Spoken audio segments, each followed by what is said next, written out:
नमस्कार नमस्कार नमस्कार, आदाब, सत श्री अकाल भाई बहनों, देवी सज्जनों। मेरा नाम है आदर्श जोशी और आप लोग देख रहे हैं एकाग्रता सीए लर्निंग ऐप या एकाग्रता सीए का यूट्यूब चैनल।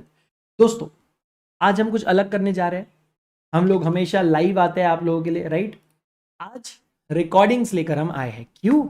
जानना चाहते हो तो सोशल मीडिया पे हम लोगों को फॉलो करो। सोशल मीडिया पे हमारे अपडेट्स देखो, बहुत कुछ वहां पर लाइव हो रहा है। खैर, रीजन आप लोग जानते हैं। भाई, थॉट ये था कि पहले हम सोच रहे थे कि वहीं से जाकर कुछ करके क्लास ले लेंगे, मतलब यहाँ अभी जहाँ पे हम हैं राइट नाउ उसकी बात मैं कर रहा हूँ, ठीक है? Not what I am recording right now, but ठीक है, मैं फ्यूचर के बारे में बोल रहा हूँ। बट बड़े पंगे के चक्कर में बहुत सारे इंटरनेट कनेक्शन, बहुत सारी चीज़ें उसमें फैक्टर्स आ जाती है।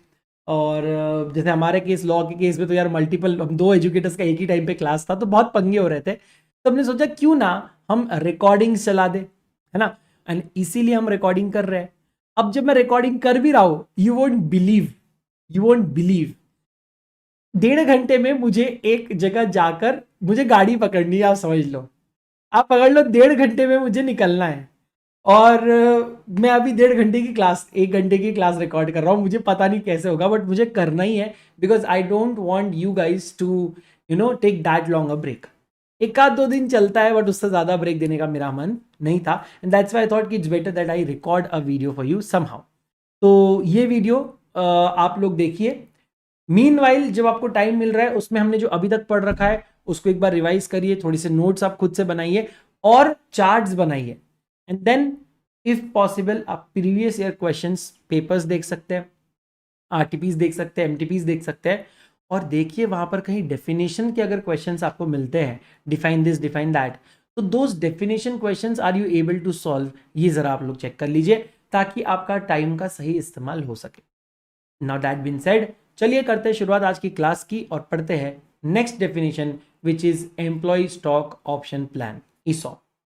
दोस्तों, कितना अच्छा होगा अगर सारे एम्प्लॉयज इस कंपनी को अपनी कंपनी समझकर जी जान लगाकर मेहनत करें। और वो ऐसा तब करेंगे जब सच में ये कंपनी उनकी भी रहेगी। और वो करने का एक सीधा तरीका है उन लोगों को शेयर्स दे देना। शेयर्स मिलते ही वो एम्प्लॉय सिर्फ एम्प्लॉय नहीं, तो part members of the company भी बन जाता है, वो part owners of the company बन जाता है। सो जितना ज्यादा कंपनी का ग्रोथ होगा, फायदा होगा, प्रॉफिट होगा, उतना इनका पर्सनली शेयर्स में भी बेनिफिट और प्रॉफिट होगा।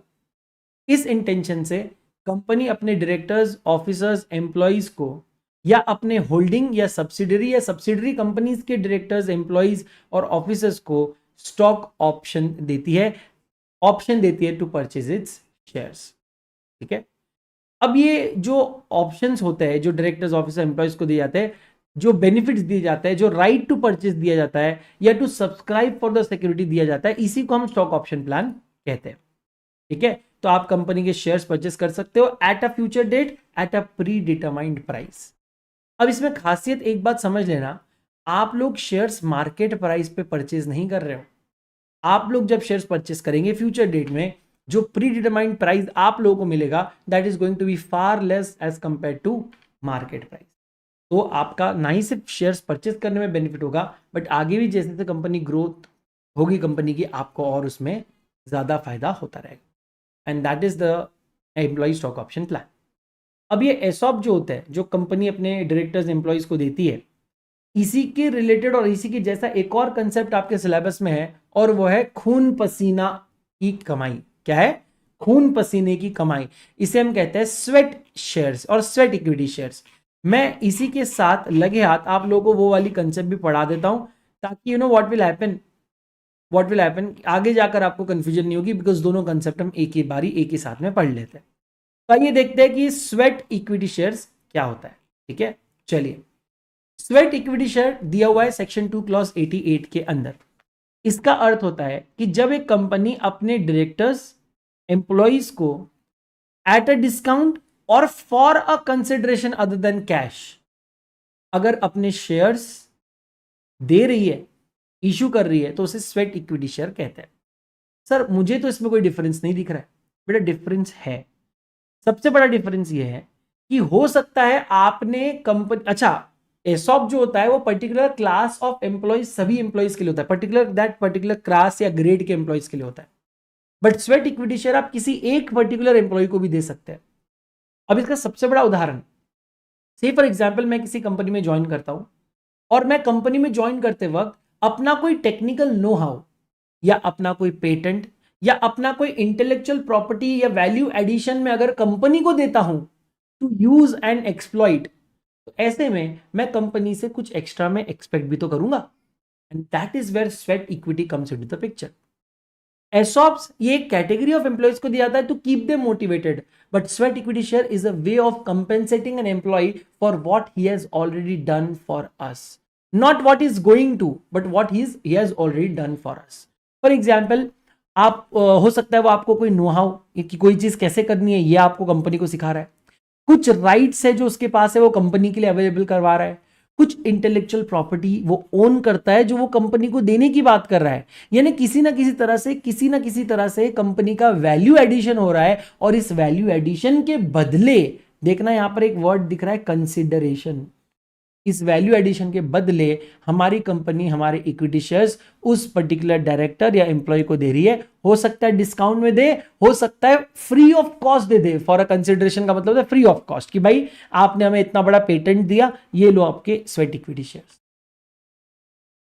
समझ रहे हो? तो in consideration other than cash भी यहां पर कवर हो जाता है।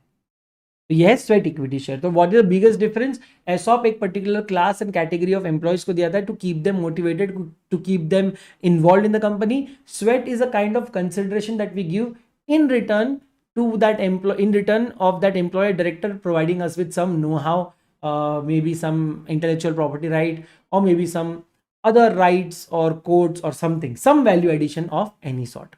तो ये दो कंसेप्ट्स आप लोग ध्यान में रखिएगा, कंफ्यूजन इन दो कंसेप्ट्स में होनी नहीं चाहिए। फिर चल देते हैं वापस, ठीक है। कहाँ तक पहुंच गए थे हम लोग? Yes, employ stock option plan भी हमने कर लिया। अब आता है एक्सपर्ट। एक्सपर्ट में बेटा आप और हम भी आते हैं, इंजीनियर, और ये भी इंक्लूडिंग डेफिनेशन, देखो इंक्लूसिव डेफिनेशन है। Engineer, valuer, chartered accountant, company secretary, cost accountant, या कोई भी पर्सन जिसने अपनी पावर और ऑथोरिटी, जिसके पास पावर ऑथोरिटी है to issue certificate in person of any law, is a expert. Engineer भी सिविल के वर्क में सर्टिफिकेट दे सकता है, वैल्यूअर तो पूरा वैल्यूएशन के सर्टिफिकेट देता है, chartered accountant, company secretary, cost accountant से अकाउंट्स और कंपनी या कॉस्ट रिकॉर्ड्स के रिलेटेड अपने एविडेंसेस दे सकते हैं, रिपोर्ट्स दे सकते हैं, सर्टिफिकेट्स दे सकते हैं। तो any person who has a right to issue a certificate in persons of the law to which is subject to will be called as expert. Expert की जरूरत हमें बहुत जगह पड़ती है, तो ये भी एक अच्छा सेक्शन है, इसे याद रखना।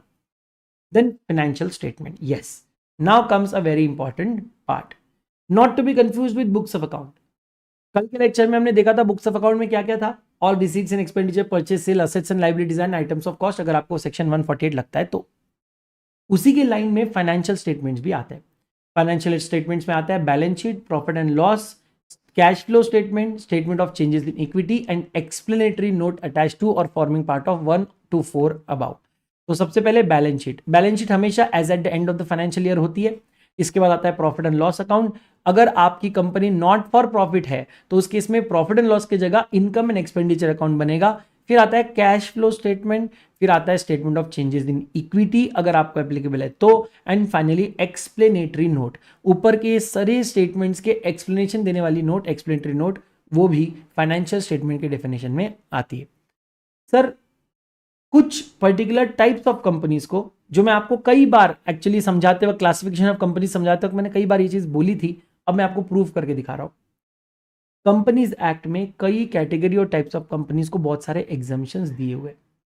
आज आप एक एग्जामिशन देख रहे हो, ठीक है। Financial statements with respect to an OPC और अ स्मॉल कंपनी और a dormant company, even a private company which is a startup. देख रहे हो, मैंने आपको ये ऑलरेडी पढ़ा के रखा हुआ है।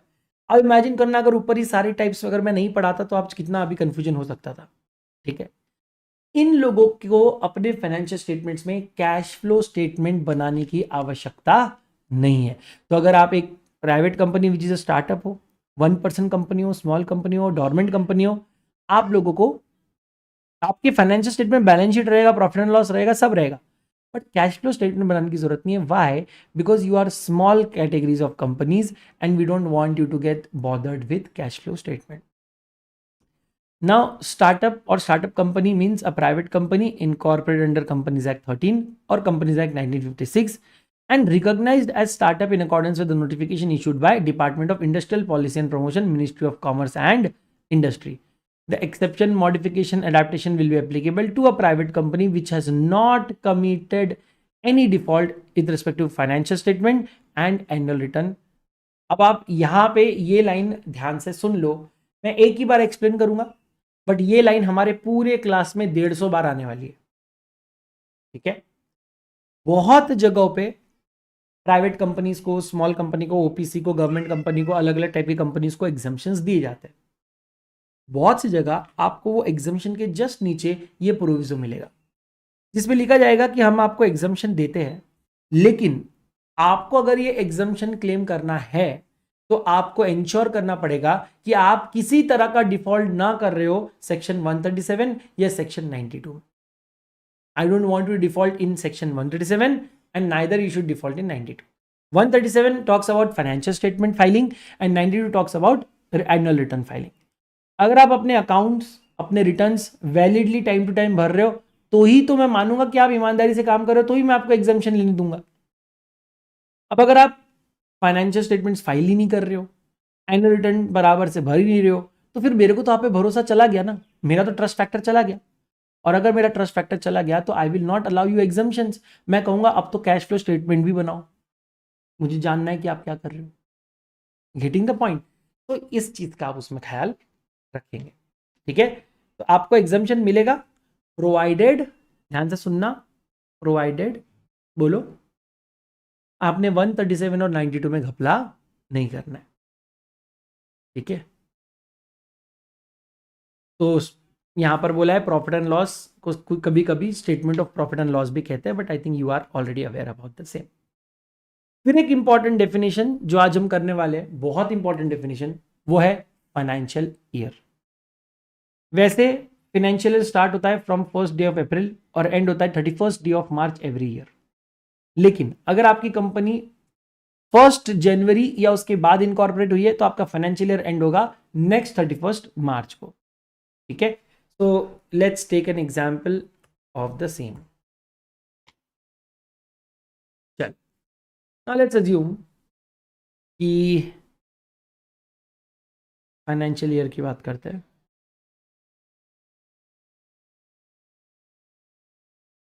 फॉर एग्जाम्पल आपकी कंपनी इनकॉर्पोरेट हुई है 1st of May 2022, 5th of September 2022, 10th दिसंबर 2022 और 4th फेब 2023. ठीक है. तो आपका फाइनेंशियल ईयर एंड कब होगा? ठीक है, फाइनेंशियल ईयर एंड डेट. तो पहले केस में 31st ऑफ मार्च 2023. आप देख रहे हो आपका फाइनेंशियल ईयर सिर्फ 11 महीने का हो रहा है. यहां पर भी आप 31st ऑफ मार्च 2023 करेंगे, यहां पर भी 31st ऑफ मार्च 2023 आएगा, बट यहां पर आएगा 31st ऑफ मार्च 2024 क्योंकि आप 1 जनवरी के बाद इनकॉर्पोरेट हुए हो. इनफैक्ट 31st दिसंबर को अगर आप हो रहे हो इनकॉर्पोरेट तो आपका ईयर एंड होगा 31 मार्च 2023 को, और जस्ट इसके नेक्स्ट डे यानी कि 1 जनवरी 2023 को अगर आप बने हो तो आपका ईयर एंड होगा 31 मार्च 2024. यानी आपका फाइनेंशियल ईयर इस केस में बोलो 12 + 3 15 महीने का हो सकता है. समझ में आ रहा है? तो आपके फाइनेंशियल ईयर 15 महीने तक के भी हो सकते हैं. ठीक है. And as low as 9 months के भी हो सकते हैं. ठीक है एवरीवन, कोई दिक्कत?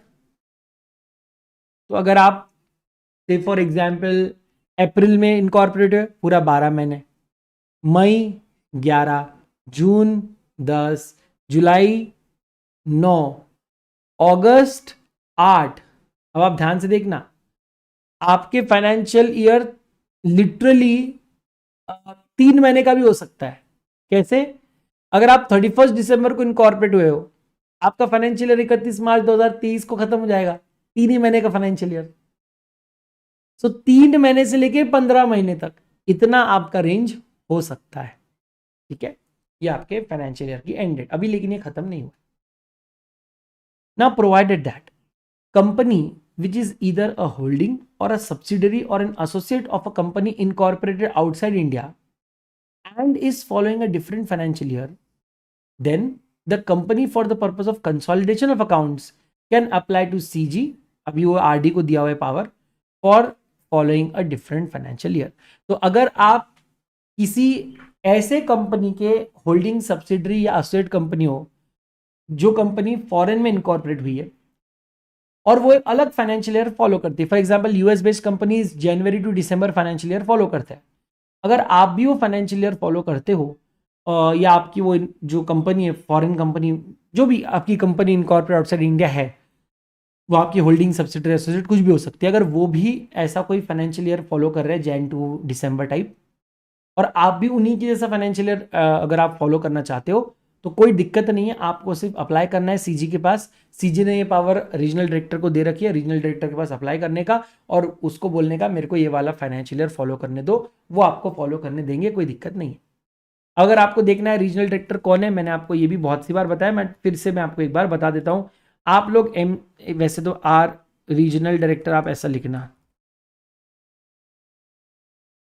MCA, तो आपको पूरे रीजनल डायरेक्टर्स की लिस्ट मिल जाएगी। आप भारत के कौन से कोने से हो, आपके अलग अलग रीजन के अलग अलग डायरेक्टर्स है, आप यहाँ पे देख सकते हैं कौन सा रीजन आपको देखना है। ये देखो, ये ईस्टर्न रीजन के है, ये सदर्न रीजन के रीजनल डायरेक्टर है, नॉर्थ रीजन के है, वेस्ट के है। आप यहाँ देख लो, आप कौन से रीजन से बिलोंग करते हो, आप देख लो, आप जो रीजन से बिलोंग करते हो उस रीजन के यहाँ पर दिए हुए है डायरेक्टर, उस डायरेक्टर को आप फॉलो रिक्वेस्ट कर सकते हो। ठीक है, ये देखो यहाँ पे सारे रीजन के वाइज डिटेल्स दिए हुए, जो रीजन चाहिए। ये ईस्टर्न रीजन है, श्री डी बंदोपाध्याय जी है रीजनल डायरेक्टर, आप इनके पास अप्लाई कर सकते हो। ठीक है, चलो, procedure for making an application to RD मतलब CG for change in financial year. आपको RD1 फॉर्म सबमिट करना है, 4 डॉक्यूमेंट्स उसमें अटैच करने हैं, minutes of the board meeting जिसमें डिसाइड हुआ था, रीजन फॉर द चेंज कि क्यों आप चेंज करना चाहते हैं, कि भाई हमारी वो company Jan to December follow करती है, फिर वहां से यहाँ अकाउंट्स लाना, उसको उस पीरियड को चेंज करवा के उसको मर्ज कराना बहुत डिफिकल्ट है, and that's why we want to keep things uniform, तो हम भी वही फाइनेंशियल ईयर फॉलो कर लेते हैं। तो आप उनको रीजन दे दो। मेमोरेंडम ऑफ अपीयरेंस और पावर ऑफ अटॉर्नी, आपको ये भी तो देना पड़ेगा कि भाई अगर सच में आप ही हो, ये जो एप्लीकेशन दे रहे हो प्रूफ भी करना पड़ेगा। And power of attorney to appear in front of RD, तो आरडी के सामने जब पावर ऑफ अटॉर्नी होल्डर आएगा तब उसको समझेगा ना आरडी को कि हाँ भाई यही बंदा है, ये कंपनी का ही रिप्रेजेंटेटिव और ये अप्लाई कर रहा है। एंड जो भी details of any application that were made in last 5 years, financial year for financial year, last 5 financial year for any change in the financial year. Last 5 years में आपने कितने बार एप्लीकेशन दिया है for change in financial year, वो सारी details भी आपको बतानी है, बिकॉज हम बहुत फ्रिक्वेंटली ये चीज़ें अलाउ नहीं कर सकते। तो ये सारी डॉक्यूमेंट सबमिट करिए एंड फॉर्म आपको पता है, उसके बाद आपका ये प्रोसेस कंप्लीट हो जाएगा। लेकिन if any defect is found to be there in the document, then RD में allow 15 days to rectify and resubmit the document.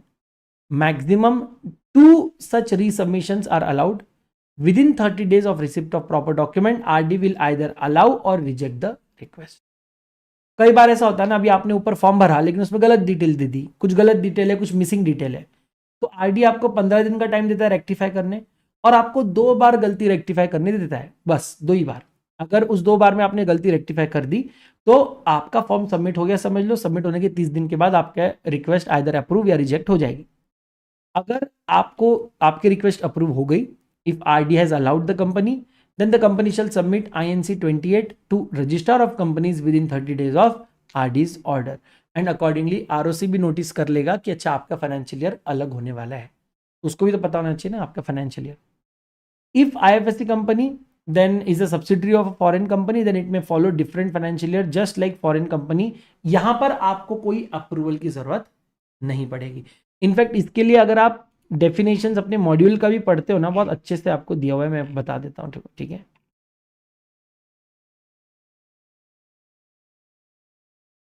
बहुत अच्छे से दिया हुआ है आपको, मैं आपको बताता हूं.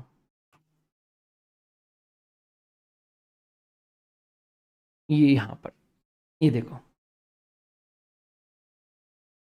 यहां पर दोनों चीजें दी हुई है. ये आपका 31 मार्च वाला दिया हुआ है. ये आप बोला है कि अगर आप किसी और के holding company, subsidiary company, associate company हो और आप दूसरा अगर करना चाहो तो आप सेंट्रल गवर्नमेंट के पास एप्लीकेशन दे सकते हो. ठीक है, और बाकी चीज़ें इसमें बताई गई. यहाँ पर आपको बताया हुआ है, देखो ये वाला देखना. अगर आप आईएफएससी पब्लिक या प्राइवेट कंपनी हो, अब देखना आपके लिए एक अलग प्रोविजन इन्होंने इंसर्ट कर दिया. क्या? The above stated company, which is a subsidiary of a foreign company, the financial year of the subsidiary may be same as the financial year of its holding and approval of tribunal will not be required. ये सिर्फ और सिर्फ IFSC public companies के लिए है. अब ये IFSC private और आईएफएससी पब्लिक कंपनीज क्या होती है, अब इसके लिए हम लोग एक लाइव क्लास में बैठेंगे.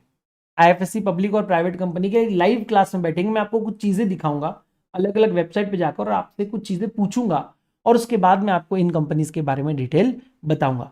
फिलहाल आपका होमवर्क है आईएफएससी पब्लिक और प्राइवेट कंपनीज के बारे में इंफॉर्मेशन ढूंढ ले आना. इस इंफॉर्मेशन ढूंढते वक्त आपकी नजर पड़ने वाली है गिफ्ट सिटी पे.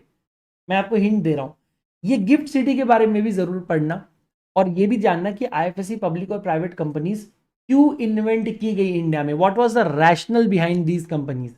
जब आप वो रैशनल समझोगे ना, तब आपको ये पॉइंट धड़ल्ले से समझ में आ जाएगा that why special provisions are made for IFSC public and private companies.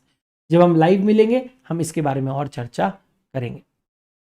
ठीक है, नाउ कंपनीज अमेंडमेंट ऑर्डिनेंस 2019 आने से पहले अगर ट्रिब्यूनल के पास कोई एप्लीकेशन पेंडिंग है तो ट्रिब्यूनल उसको प्रीवियस प्रोविजंस को ही लगाकर वो केस कंप्लीट करेगा.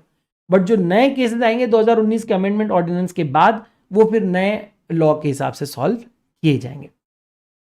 ठीक है, ओके. अब ये प्रोविजन इतनी इंपॉर्टेंट नहीं रही, बट लास्ट वाली बता देता हूं मैं आपको. A company or a body corporate which is existing on the commencement of this act shall within a period of 2 years from such commencement align its financial year as per the provision of this clause.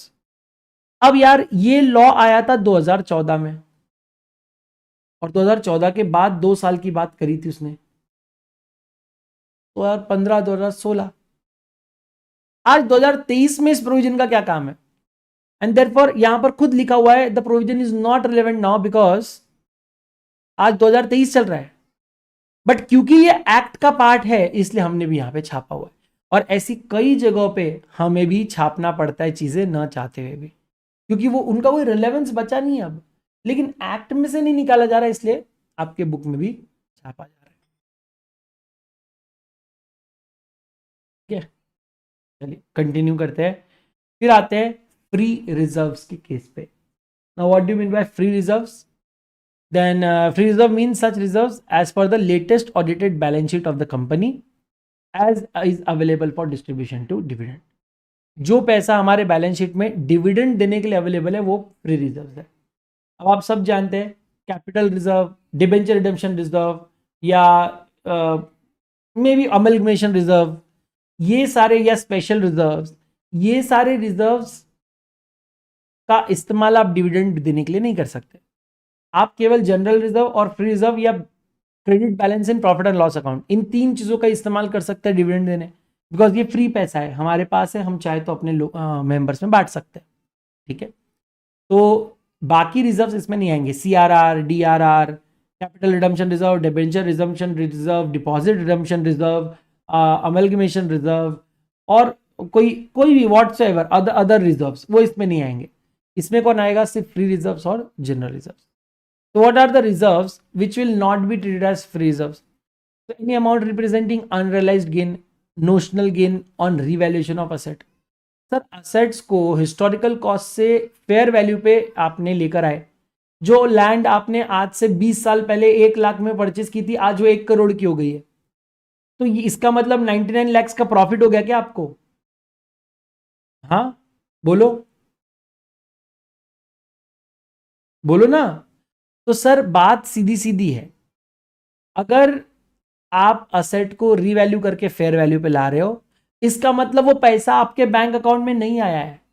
Even though आप profit में दिख रहे हो, but that profit, that reserve is not in are bank, not in are hand. जब वो asset बेची जाएगी तब वो पैसा बैंक में आएगा, उसके बाद हम बात कर सकते हैं। And therefore such reserves which are created because of unrealized gain or notional gain or revaluation of asset will never be treated as free reserves. Then any change in the carrying amount of asset or liability recognized in equity, including surplus in the profit and loss account on the measurement of the asset or liability at the fair value, will again not be treated as free reserve. यहां पर भी वही हो रहा है, किसी debtor को आपको यूएस डॉलर में पे करना था, अभी डॉलर का रेट गिर गया, तो आपको जो अमाउंट, सॉरी क्रेडिटर की बात कर रहा मैं, जो अमाउंट आपको पे करना था वो मनी इंडिया के रुपीज टर्म में अब वो कम हो गया, तो ये अब क्या नोशनल गेन हो गया, प्रॉफिट हो गया क्या आपका? इसलिए आपको कोई अमाउंट लेनी थी, समझो एक डेटर है यूएसए में, उससे आपको अमाउंट लेना है, इंडियन रुपीज की वैल्यू बढ़ गई, डॉलर कम हो गया, तो आपको अब ज्यादा रुपए मिल सकते हैं, तो क्या प्रॉफिट हो गया क्या हमारा? सर अभी ये प्रॉफिट कुछ नहीं है, it is just a gain which is there because of revaluation of asset. ना ये पैसा आया है, और हो सकता है जिस दिन पैसा देने की बारी आएगी फिर से रेट कम ज्यादा हो जाए, तो जो जो अपने पास प्रॉफिट जेब में आया नहीं, उस प्रॉफिट को लेकर क्यों हम फालतू में उसको फ्री रिजर्व बोले? जो प्रॉफिट आपका हुआ ही नहीं, आप उसका कहां से डिविडेंड दे देंगे? एंड देयरफॉर वो भी फ्री रिजर्व की डेफिनेशन में नहीं आएगा। इसका भी आप यहां पर देख सकते हैं, रिजर्व। ठीक है, next GDR. GDR stands for Global Depository Receipts. This is an instrument in the form of a depository receipt. आप इसको कोई भी नाम से बुलाइए. It is created by foreign depositories which are outside India and authorized by the company making an issue of such depository receipts. Global depository receipts, इस concept को मैं आपको लाइव क्लास में पढ़ाऊंगा बिकॉज ये थोड़ा एडवांस और टेक्निकल कंसेप्ट है, and I want to teach you live right in front of you, कुछ चीजें इसके साथ आपको दिखानी है। इसमें मुझे एडीआरस और जीडीआरस, ये दोनों चीजें मैं आपको एक साथ पढ़ाऊंगा, American depository receipts and global depository receipts दोनों एक साथ पढ़ाऊंगा। तो द थिंग इज, ये देखो मैं पहले बता रहा हूँ, थोड़ी चीजें मैं आउट ऑफ सिलेबस की बता देता हूँ, बट यार ये नॉलेज, कॉम्प्रिहेंसिव नॉलेज चाहिए ना अपने को, सीए बनना है, तो थोड़ी चीजें आप सुन भी लेना, मैं बताऊंगा कौन सी बाहर की चीजें बता रहा हूँ, कौन सी अंदर की है, ठीक है। तो एडीआरस और जीडीआरस हम एक साथ लाइव क्लास में कवर करेंगे। तो आईएफएससी और एडीआर जीडीआर ये लाइव क्लास के अगले दो अपने टारगेट्स हैं। बाकी छपरी डेफिनेशंस देख लेना। इशूड कैपिटल मतलब that part of nominal capital which is issued to public for subscription, है ना। केएमपी मैं आपको ऑलरेडी बता दिया हूँ, सीईओ, एमडी, मैनेजर, फिर इसमें CFO, CS, WTD whole time director और any officer not below 1 level of whole time director who is designated as KMP. इसके अलावा such other officer as may prescribe भी केएमपी के अंदर आता है। केएमपी की डेफिनेशन इंपॉर्टेंट है, बहुत बार उसका रेफरेंस आएगा। फिर मैनेजर और मैनेजिंग डायरेक्टर, अब ये भी दो कंसेप्ट खतरनाक है, इसको भी एक साथ देख लेते हैं।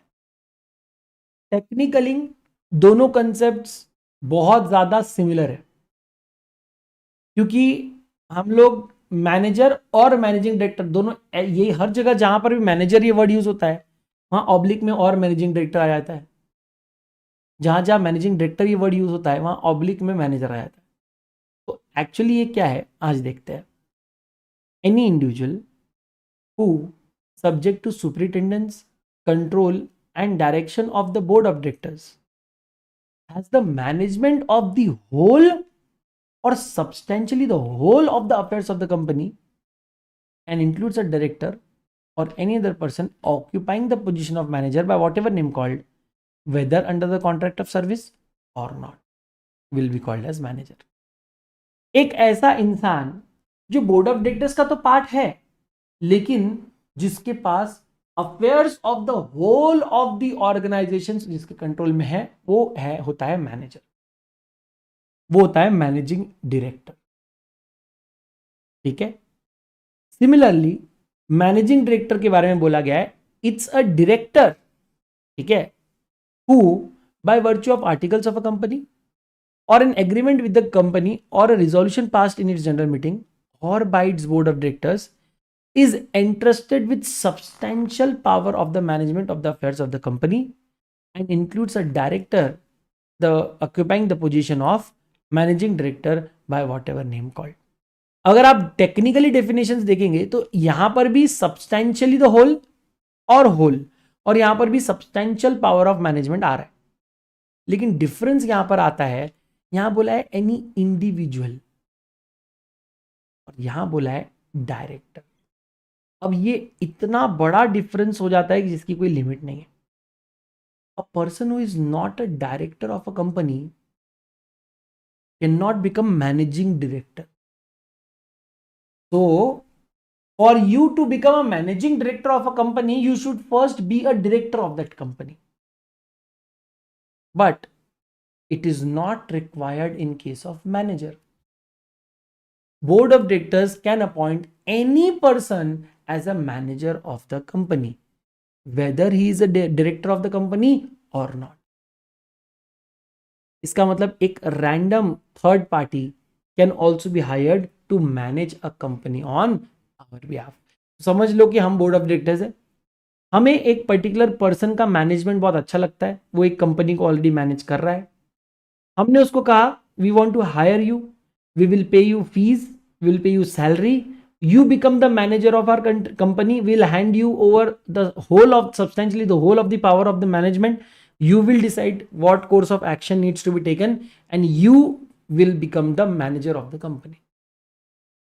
But अगर हम ही हमारे बोर्ड ऑफ डायरेक्टर्स में से कोई एक डायरेक्टर को अपॉइंट करते हैं और कहते हैं कि अब हम कलेक्टिवली आपको मैनेजिंग डायरेक्टर बना रहे हैं, मतलब कि आप सिर्फ डायरेक्टर नहीं मैनेजिंग डायरेक्टर बनने वाले हो, a director who is also given a power of management, manager managing का पावर, तो जो ऐसा मैनेजर है जो डायरेक्टर भी है तो वो मैनेजिंग डायरेक्टर बन जाएगा, और अगर वो डायरेक्टर नहीं है तो केवल उसे हम मैनेजर कहेंगे. बस ये छोटा सा डिफरेंस इन दोनों कंसेप्ट में है.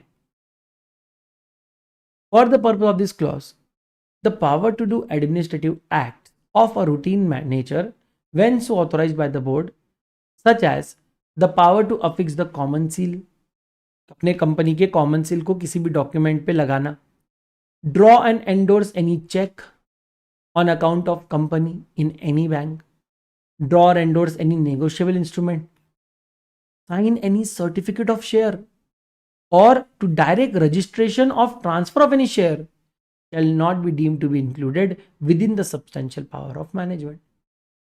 इन सब चीजों के लिए आपको एक्सप्रेस परमिशन लेनी पड़ेगी. हम नहीं चाहते कि आप कहीं भी किसी भी डॉक्यूमेंट पे कंपनी की तरफ से स्टैंप सील मार दो, जब चाहे एंडोर्स कर दो, ड्रॉ कर दो कोई बिल ऑफ एक्सचेंज या कोई चेक या कोई नेगोशिएबल इंस्ट्रूमेंट. हम नहीं चाहते कि आप कोई शेयर सर्टिफिकेट इशू करें या आप registration of share transfer register करें, बिकॉज ये सारी चीजें आपके जो सब्सटेंशियल पावर्स है उसमें नहीं आती. आप मैनेजमेंट करने के लिए अंदर के कुछ भी काम कर सकते हो, बट ये सारी चीजें आप नहीं कर सकते. For any individual to be called as managing director, an individual shall first be the director duly appointed by the company under the provisions of Companies Act. This also implies that an individual who is not a director in the company cannot be appointed as managing director of that company. मैंने कहा ना बस यही दो difference है, manager और managing director में इतना डिफरेंस. यहाँ पर डायरेक्टर होना जरूरी. ठीक है.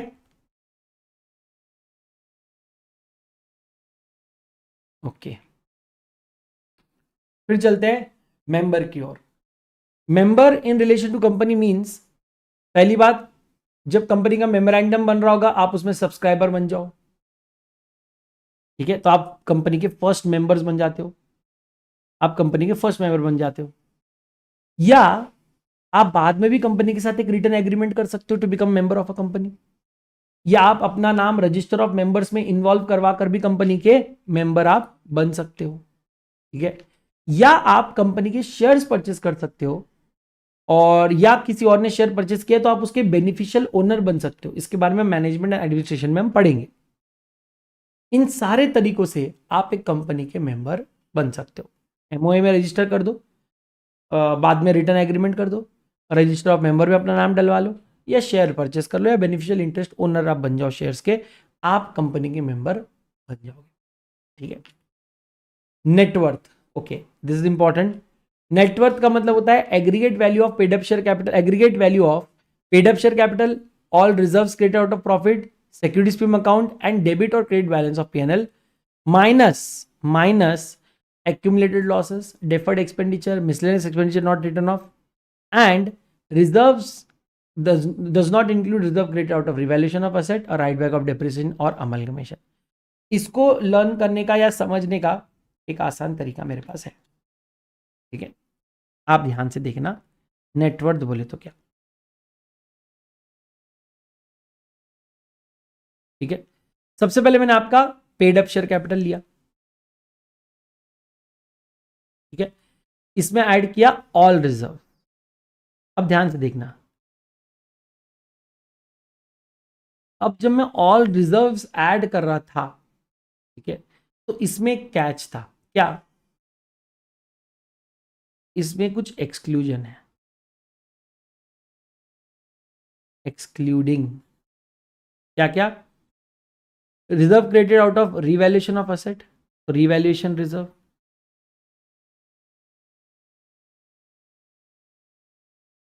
ठीक है, फिर आपने देखा right back of depreciation and amalgamation, तो ये 1 2 राइट बैक ऑफ डेप्रिसिएशन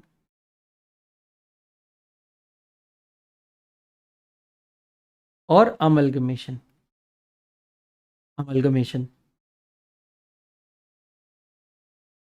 ठीक है, आया। अभी ये इसमें रिजर्व्स में नहीं आते, ये छोड़ के जो बाकी रिजर्व्स है आप उसको ऐड कर सकते हो। फिर इसके बाद उसने बोला ओके सिक्योरिटीज प्रीमियम अकाउंट, ठीक है, plus securities premium account plus, अब इसने बोला है डेबिट और क्रेडिट बैलेंस ऑफ पीएनएल, तो भाई क्रेडिट बैलेंस तो मैं ऐड कर दूंगा, क्रेडिट बैलेंस ऑफ पीएनएल तो ऐड हो जाएगा, लेकिन डेबिट बैलेंस ऑफ पीएनएल का तो मतलब होता है लॉस, करेक्ट। तो अगर आपके पास डेबिट बैलेंस ऑफ पीएनएल है तो यहां पर माइनस हो जाएगा, पीएनएल का डेबिट बैलेंस है तो माइनस हो जाएगा, बिकॉज डेबिट बैलेंस तो लॉस है ना, हम नेटवर्थ निकालते हैं तो उसको फिर माइनस कर देंगे, प्लस नहीं करेंगे। देन अब इसमें से कुछ चीजें हमको डिडक्ट करनी है, तो ये सारी चीजें हो गई ऐड वाली। अब इसमें से कुछ चीजें माइनस करनी है, सर कौन सी चीजें माइनस करनी है बताता हूं ना, accumulated losses plus deferred expenditure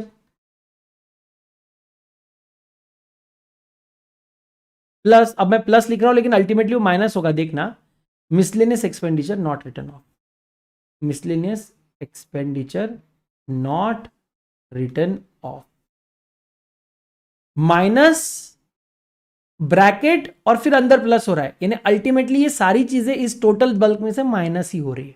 ठीक है, ये एक चीज देख लोगे आपको नेटवर्थ का कंसेप्ट हमेशा हमेशा के लिए समझ में आए। Paid up share capital, all reserves excluding revaluation reserve या write back of depreciation amalgamation reserve, plus securities premium account plus credit balance of PNL minus debit balance of PNL minus all the other things, accumulated losses, deferred expenditure, miscellaneous expenditure not written off, ये सब minus करके जो net बचा वो है आपका net worth. ठीक है, that is your net worth. The statutory auditor of the company were required to issue a certificate on the net worth of the company as per the requirements of the management as on 30th September 2022 computed as per the provision of section 2 clause 57 of the Companies Act 13। The company had fair valued it's property, plant and equipment taken into retained earnings of the company in its books of account. Advise whether this fair valuation would be covered in the net worth of the company as per the legal requirement. No. Sir ये revaluation reserve बन जाएगा ना, अगर आप assets को fair value पे लेके आ रहे हो तो रिवैल्यूएशन रिजर्व बन गया, और हमने देखा है रिवैल्यूएशन रिजर्व का अमाउंट ऑल रिजर्व्स में से माइनस किया जाता है, therefore that should not form part of net worth. तो as per section 2 clause 57 of the Companies Act, any reserves created out of the revaluation of the assets doesn't form part of net worth. The company fair valued its property, plant and equipment and took that to retained earnings. Even if the company has taken the fair valuation to the retained earning in its books of account, the resultant credit in the reserve by whatever name called would be in the category of reserve created out of revaluation of asset, which is specifically excluded in the definition of net worth. बराबर, and therefore it should be excluded by the company. ठीक है. Further, the auditor should also consider the matter related to accounting of this reserve separately at the time of audit of the books of account. But ये accounting as per accounting standards होगा. ठीक है. तो notification का मतलब होता है जो भी ऑफिशियल गैजेट में सेंट्रल गवर्नमेंट को नोटिफिकेशन देता है वो. ऑफिसर का मतलब क्या होता है और ऑफिसर इन डिफॉल्ट का मतलब क्या होता है, ये बड़ी डेफिनेशंस है. ये मैं अभी नहीं कर पाऊंगा बिकॉज मेरा निकलने का टाइम हो जाएगा थोड़ी देर में. जो रेस्ट ऑफ द पार्ट है ना, ये मैं आपको नेक्स्ट इसमें बताता हूँ. वैसे अब ज़्यादा हमारी कंसेप्ट बची नहीं है, हम अपने स्लैब चैप्टर के एंड पे पहुँच ही गए हैं. तो एक बारी इसका रिवीजन भी हम लोग करने वाले हैं, डोंट वरी. फिर हम लोग एक इंटरेस्टिंग चैप्टर नंबर 2 स्टार्ट करेंगे, वहाँ पर बहुत मज़ा आने वाला है. तो डोंट वरी, नेक्स्ट वीडियो का इंतजार करिए. लाइव हुआ तो मैं लाइव आ जाऊंगा, अगर यहाँ पे प्रोसेस मुझे जहाँ पर मैं अभी हूँ वहाँ अगर मुझे चीज़ें मिलती है तो मैं कर लूँगा. रिकॉर्डिंग का वक्त मिला तो वो कर लूँगा, और नहीं मिला कुछ भी तो एक दिन छुट्टी लो. जितनी डेफिनेशंस हम पढ़े वो सब रिवाइज करो, चार्ट्स बनाओ, and then I will meet you live very soon. ठीक है. तो आज के लिए बस इतना ही. Thank you so much for joining in. God bless you, lots of love. मिलते हैं नेक्स्ट क्लास में. Bye bye.